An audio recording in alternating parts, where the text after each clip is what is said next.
Ladies and gentlemen, good evening. Welcome for the news bulletin for this Friday, the 4th of April 2025.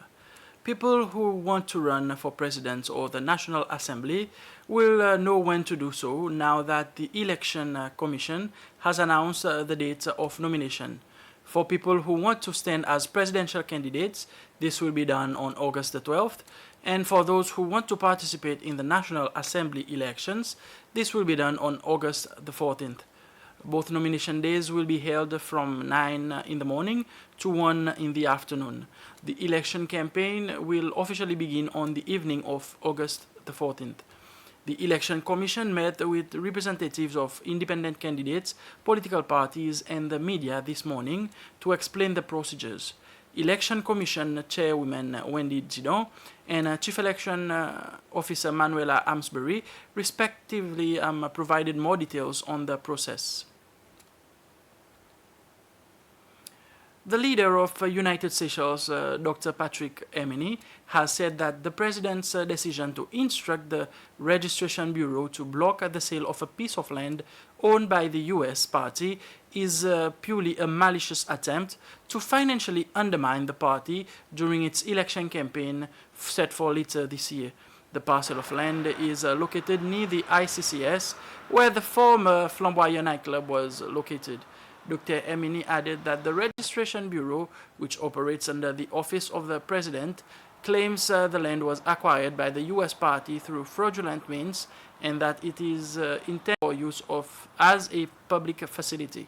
However, Dr. Emini has firmly denied these allegations, asserting that the U.S. party legally acquired the property and that the move to block the sale is unlawful.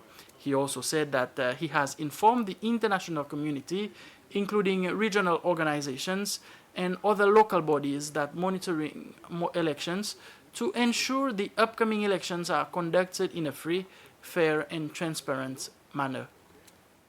We condemn the decision by the President of Seychelles to put restriction on the sale of one of our plot of lands. We have reasons to believe that it is malicious and it has been done out of fear that we will have sufficient resources to conduct a campaign that will result in absolute victory for the United Seychelles. We despise that very well, and for this reason, we've taken our case to the international community, to the Electoral Commission, because it is no longer a case of illegal land. It is an attempt to stifle us and prevent us to have the necessary fund to conduct an appropriate and effective campaign. IDC's CEO, Cyril Bonlam, says that the company can meet its financial obligation in view of various projects that the company is implementing currently.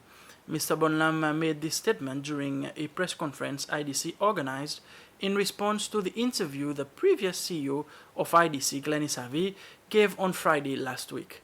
Mr. Bonlam also indicated that it was not him who asked Mr. Savvy to stay on in an advisory role, but it was rather Mr. Savvy who indicated that he was prepared to assist with the hotel project on Assumption.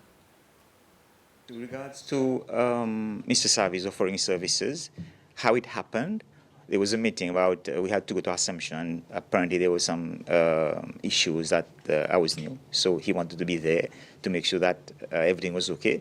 So we went to Assumption. That issue was sorted out pretty quickly.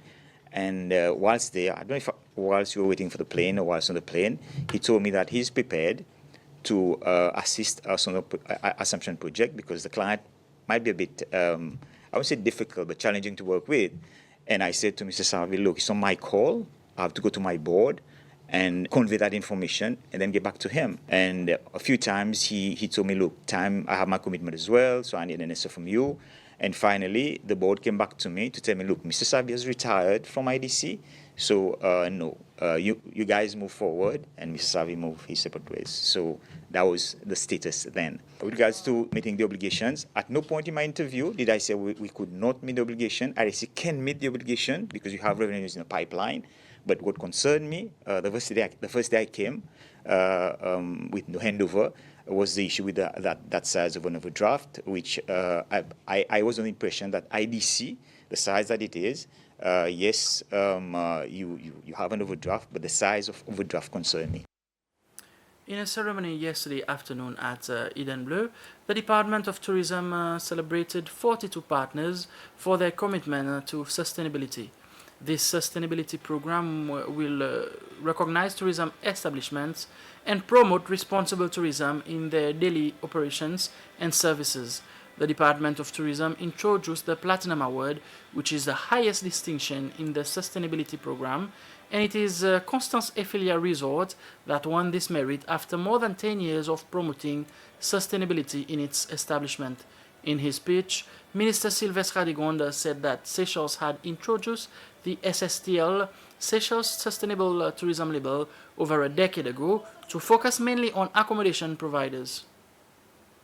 Through this program, we have introduced recognition levels for tourism properties on the sustainability journey, blue, bronze, and silver levels, respectively. We have also broadened the scope and introduced both recognition and certification for tour operators and restaurant operators.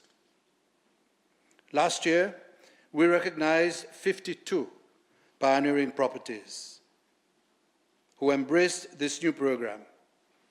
Today, I am proud to announce that 42 new properties have joined the program, bringing our total to 94 recognized leaders in sustainability in just 2 years.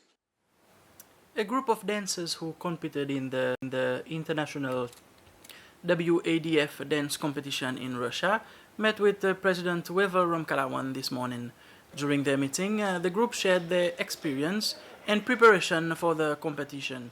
They also discussed about concerns ahead of future competitions that they are planning to participate in.